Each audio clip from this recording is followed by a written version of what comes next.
अस्सलाम वालेकुम जनाब, इस टाइम मैं मौजूद हूँ जन्नतुल बकी में और मेरे अक़ब में आप देख सकते हैं कि यहाँ पर जन्नतुल बकी का एक कब्रिस्तान है और यहाँ पर लोग जो है वो मदफन किए गए हैं। और ये वो लोग हैं जिनके बारे में बताया जाता है कि वो नबी करीम सल्लल्लाहु अलैहि वसल्लम के असहाबा कराम भी यहाँ पर शामिल हैं इन कब्रों में। और यहाँ पर नबी करीम सल्लल्लाहु अलैहि वसल्लम की सबसे पसंदीदा जो अहलिया थी अम्मा आयशा रज़ी अल्लाह ताला अन्हा, उनकी भी कब्र मुबारक जो है वो इसी जन्नतुल बकी में है। यहाँ पर जो है वो सुबह फजर की नमाज़ के बाद लोगों को यहाँ की ज़ियारत का जो है वो इजाज़त देते हैं और सिर्फ़ एक रास्ता दाखिल होने का है अंदर और दूसरे रास्ते से जो है वो लोगों को बाहर निकालने की इजाज़त देते हैं।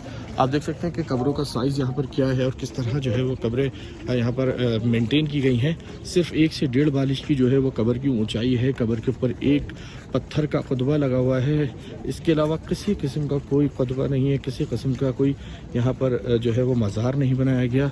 बिल्कुल साफ़ और शफाफ ये कब्रिस्तान है और सिर्फ 1 बालिश की कब्र है और मुतअद्दिद कब्रें यहाँ पर बनी हुई हैं।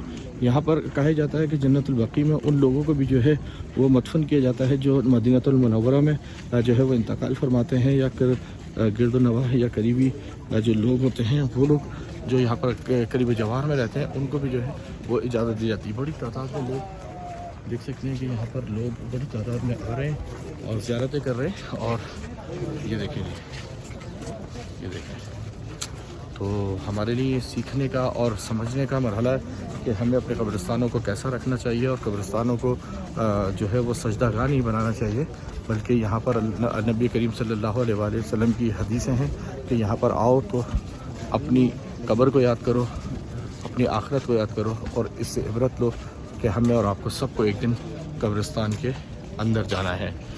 मुझे इजाज़त दें, अल्लाह हाफ़िज़।